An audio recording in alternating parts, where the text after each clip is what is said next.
Olá pessoal, estamos de volta após algumas semanas de recesso com o nosso miudinho e com novidades.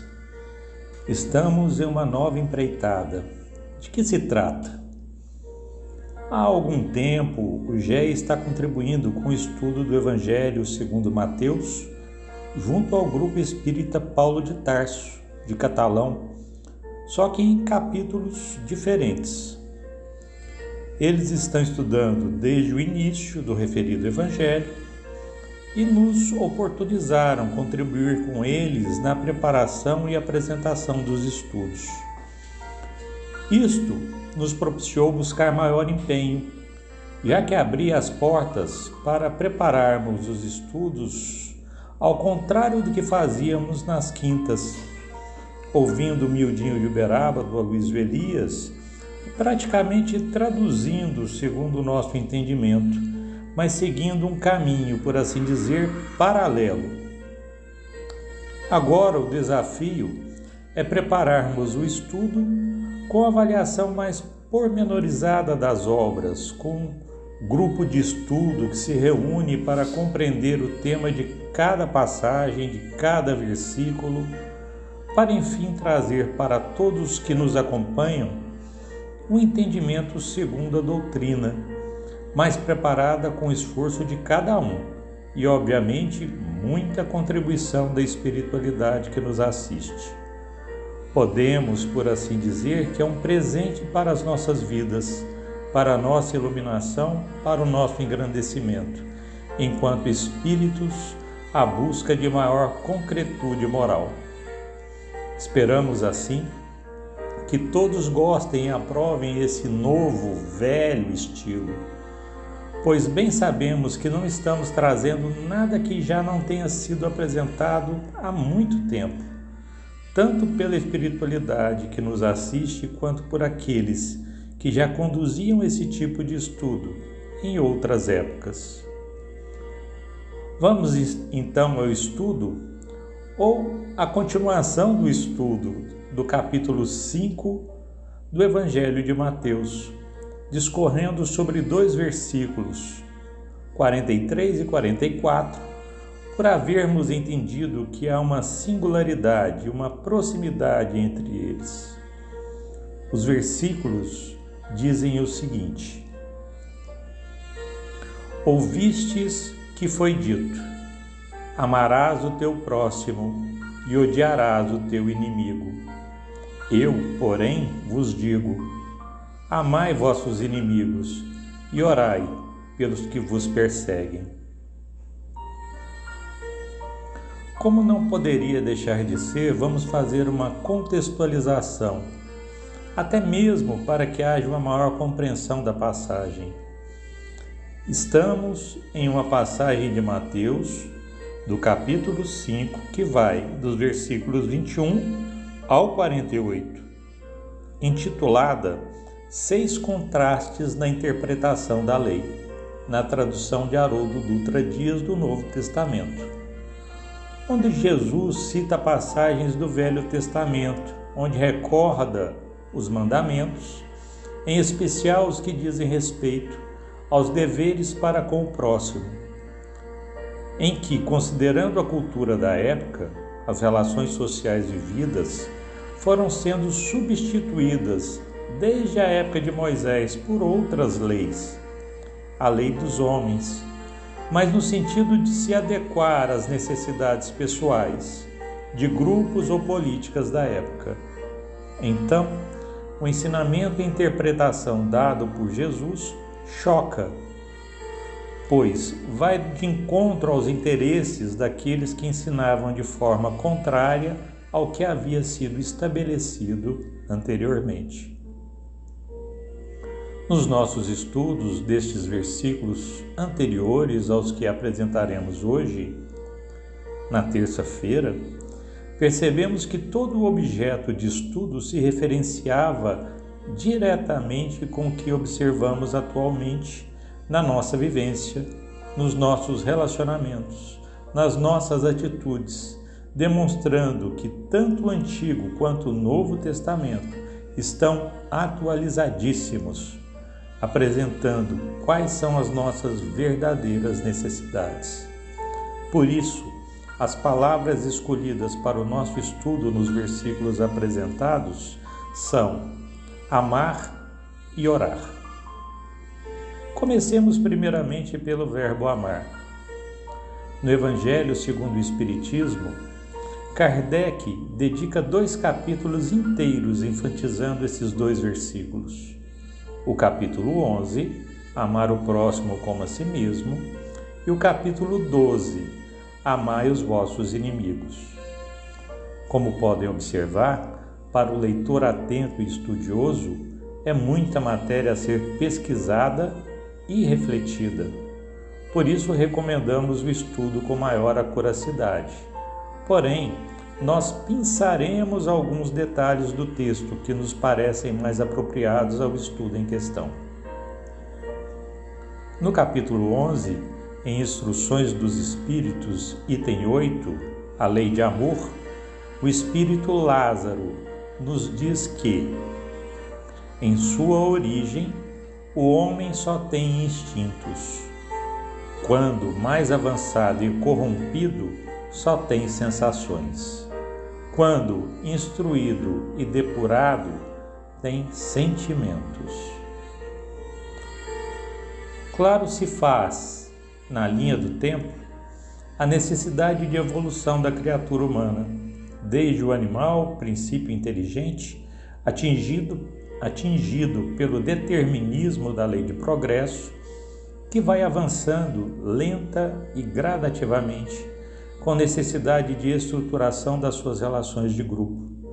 Porém, corrompido pelo desejo que o domina, que faz brotar do íntimo e, por que não dizer, dos instintos ainda latentes, o egoísmo e o orgulho, que segregam e separam, que isolam e dificultam as relações. Caracterizado pela fragilidade no entendimento, o homem espelha no próximo o rival, aquele que tem os mesmos ideais e, ainda se valendo dos instintos para sobreviver, precisa sobrepujar. Damos a isso o nome de competição, que, atendendo ao personalismo, distancia e cria inimigos. O desejo de poder, de se fazer acima de muitos, provocou e ainda provoca guerras, partidarismos, toda sorte de assassínios, injustiças, desentendimentos de vasta ordem, a miséria do mundo. No livro de Levítico, capítulo 19, versículo 18 do Antigo Testamento, está escrito: não te vingarás, nem guardarás ira contra os filhos do teu povo, mas amarás o teu próximo como a ti mesmo. Eu sou o Senhor. A vingança é a arma, a ferramenta que o indivíduo se utiliza para atingir aquele com quem as relações ficaram endurecidas. A desforra parece dar a impressão de que as contas serão ajustadas. É o olho por olho, dente por dente. Porém, não é isso que ocorre. Do outro lado, aquele que recebe a vingança também quer se vingar, e o ciclo continuaria indefinidamente, imaginando que tal êxito se alcançaria quando um dos dois contendores vai ao túmulo.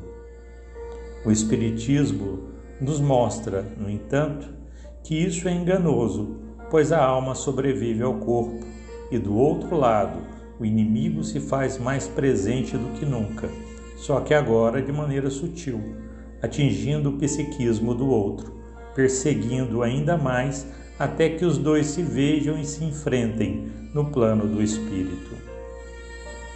Isto acontecia no passado e acontece no presente, nos mostrando que não somos e nunca fomos, até o momento presente, fiéis à lei, que já existe há mais de 2.500 anos.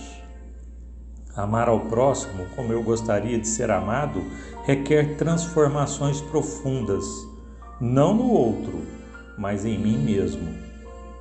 Poderíamos perguntar: Mas, se existe uma lei de amor, por que ela não é soberana?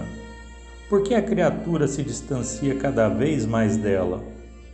E o espírito Lázaro responde que, quando instruído e depurado, o homem tem sentimentos. A instrução e depuração também são instrumentos do tempo, que Deus nos presenteia através da reencarnação.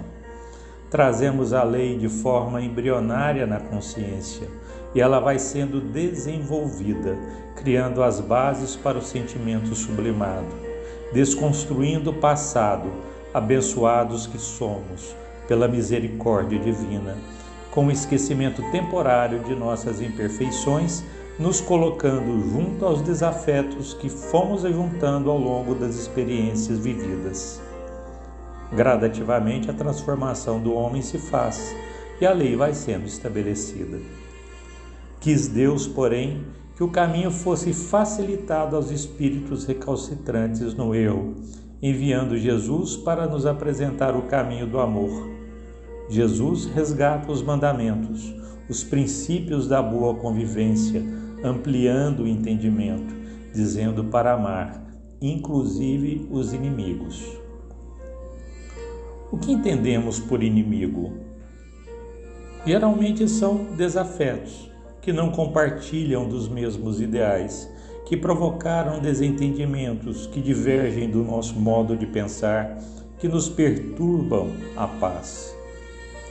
Na interpretação feita da mesma passagem por Honório Abreu, no livro Luz Imperecível, a qual intitulou de Reaproximação, diz o seguinte: não se deve esquecer que só pode ser nosso inimigo quem já foi o amigo.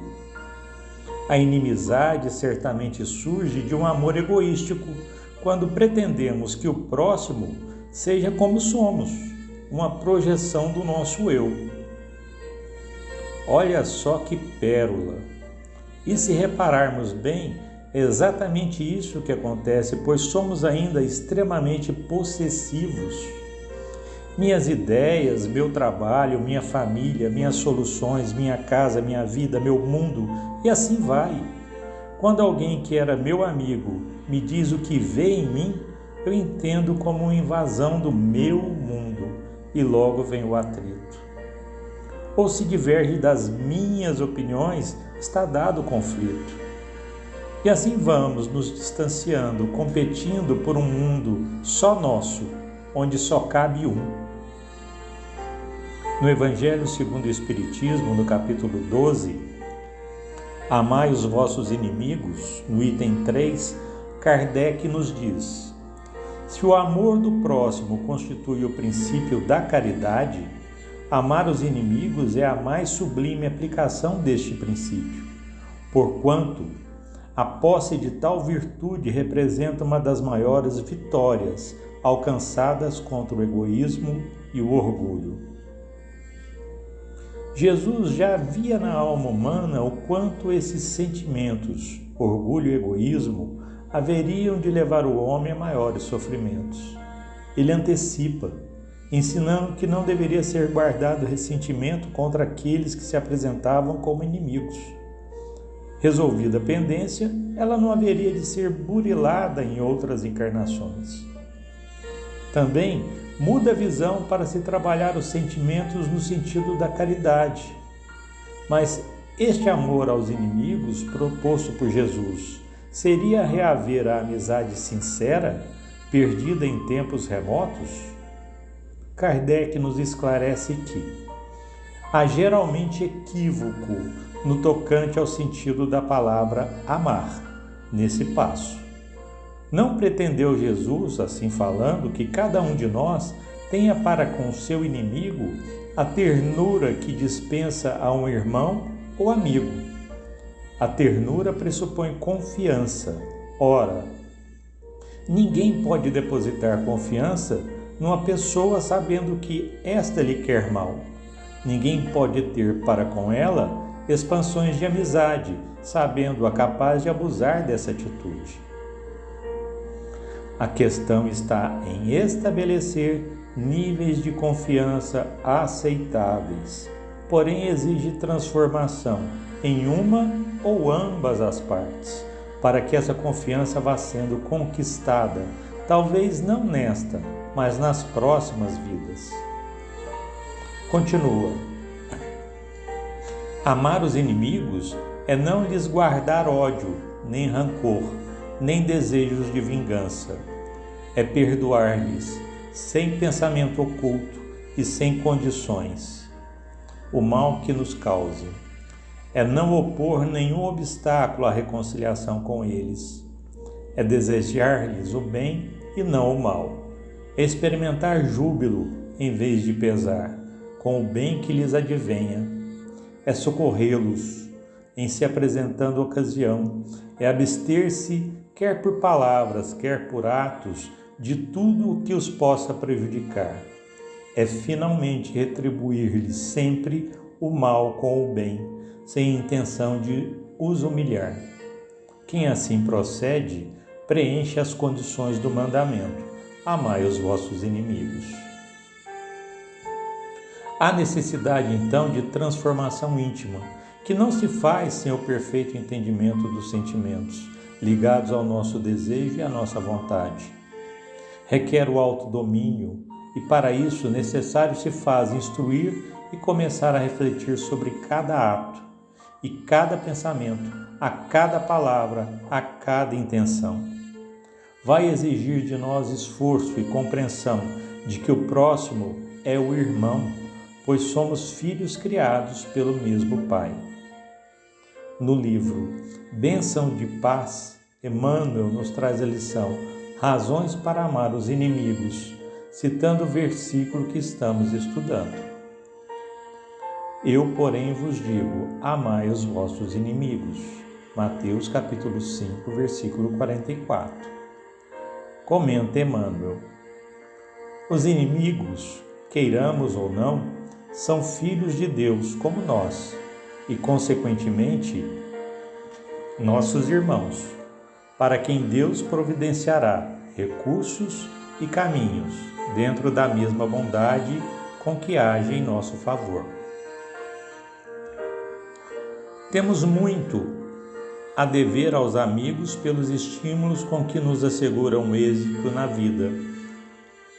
Mas não podemos esquecer que devemos bastante aos nossos inimigos pelas oportunidades que nos proporcionam, no sentido de retificarmos os próprios erros. O adversário é mais propriamente aquele que sulca a nossa alma à afeição do lavrador, que cava a terra a fim de que produzamos na seara do bem. O amor pelos inimigos dar-nos-á excelentes recursos contra desajuste circulatório, a neurose, a loucura ou a úlcera gástrica, sempre que estejamos em tarefa no corpo físico. Orando em benefício dos que nos ferem, evitamos maiores perturbações em torno de nós mesmos. Uma atitude respeitosa para com os adversários nunca nos rouba tempo ao serviço. Amando os inimigos e entregando-nos sinceramente ao juízo de Deus, com as melhores vibrações de fraternidade, eliminamos 90% dos motivos de aflição e aborrecimento. Abençoando em silêncio os que nos criticam ou golpeiam, protegemos com mais segurança os interesses do trabalho que a providência divina nos concedeu. A serenidade e o apreço para com os inimigos são os melhores antídotos para que as preocupações com eles não nos destruam.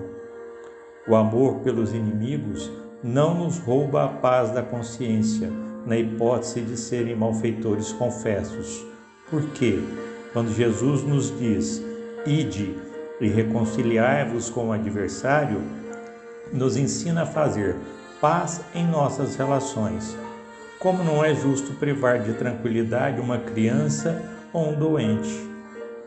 Mas em trecho algum do Evangelho, Jesus nos recomenda cooperar com eles. Emmanuel nos recomenda uma série de recursos para que o inimigo não nos cause problemas no corpo físico, como também ao nosso espírito. Como prevenção, nos aconselha a oração, mudança de atitudes, entender que o juiz é Deus e que a justiça se estabelece na consciência de cada um. Recomenda abençoar em silêncio, pois só em silêncio poderemos ouvir Deus dentro de nós. A agir com serenidade, sem desespero, sem nervosismo, sem pressa. Por fim, nos recomenda a não cooperar com o mal, aprendendo a perdoar. E aqui pegamos o gancho para a segunda palavra de nosso estudo, que é orar. Voltando à obra básica no Evangelho segundo o Espiritismo, capítulo 12, Pedi e obtereis, no item 9 temos: a prece é uma invocação, mediante a qual o homem entra, pelo pensamento, em comunicação com o ser a quem se dirige. Pode ter por objeto um pedido, um agradecimento ou uma glorificação. Podemos orar por nós mesmos ou por outrem, pelos vivos ou pelos mortos. As preces feitas a Deus escutam-nas os espíritos incumbidos da execução de suas vontades. As que se dirigem aos bons espíritos são reportadas a Deus. Quando alguém ora a outros seres que não a Deus, falo recorrendo a intermediários, a intercessores, porquanto nada sucede sem a vontade de Deus. Quando Jesus nos recomenda orar pelos que nos perseguem, nos transmite esse sentido de pedir auxílio, tanto aos espíritos intercessores quanto a Deus, desde que esse pedido seja sincero, que venha de encontro ao desejo de mudar e ajudar ao próximo. Caso se oponha a isso, Deus vê o que se passa em todos nós e obviamente nos atende, deixando que o nosso orgulho e o nosso egoísmo experiencie a prova como meio de reajuste. A prece também pode auxiliar a refletir mais detidamente sobre nós mesmos, sobre as nossas atitudes. Ela reflete as nossas intenções para com o outro e, neste ponto, diz quem nós realmente somos. Visto isto com sabedoria, nos inspira a vigilância de pensamentos, de atos, de palavras, nos salvaguardando contra investidas contra o próximo. No livro Fonte Viva, lição 150, A Oração do Justo, Emmanuel comenta Tiago, capítulo 5, versículo 16. A oração feita por um justo pode muito em seus efeitos. Comenta Emmanuel: considerando as ondas do desejo em sua força vital, todo impulso e todo anseio constituem também orações que partem da natureza. O verme que se arrasta com dificuldade, no fundo está rogando recursos de locomoção mais fácil. A loba, cariciando o filhotinho, no imo do ser permanece implorando lições de amor que lhe modifiquem a expressão selvagem. O homem primitivo, adorando o trovão, nos recessos da alma, pede explicações da divindade de maneira a educar os impulsos de fé. Todas as necessidades do mundo, traduzidas no esforço dos seres viventes, valem por súplicas das criaturas ao Criador e Pai. Por isso mesmo, se o desejo do homem bom é uma prece, o propósito do homem mau ou desequilibrado é também uma rogativa. Ainda aqui, porém, temos a lei da densidade específica. Atira uma pedra ao vizinho e o projétil será imediatamente atraído para baixo. Deixa cair algumas gotas de perfume sobre a fronte de teu irmão e o aroma se espalhará na atmosfera. Liberta uma serpente e ela procurará uma toca. Solta uma andorinha e ela buscará a altura.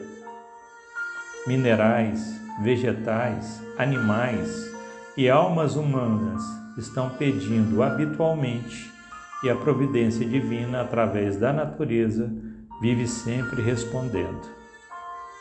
Há processos de solução demorada e respostas que levam séculos para descerem dos céus à terra. Mas de todas as orações que se elevam para o alto, o apóstolo destaca a do homem justo, como sendo revestida de intenso poder. É que a consciência reta, no ajustamento à lei, já conquistou amizades e intercessões numerosas. Quem ajunta amigos, amontoa amor. Quem amontoa amor, acumula poder. Aprende assim a agir com justiça e bondade, e teus rogos subirão sem entraves, amparados pelos veículos da simpatia e da gratidão, porque o justo em verdade, onde estiver, é sempre um cooperador de Deus. Tudo depende da intenção. Se é justa e boa, encontraremos apoio entre os espíritos intercessores e nossas preces serão atendidas. Se injusta e má, encontraremos ressonância no próprio mundo, como maneira educativa de espíritos carentes de aprendizado. Então, que as lições de hoje nos ajudem a refletir mais profundamente sobre como estamos conduzindo a nossa vida. Fiquem todos com Deus.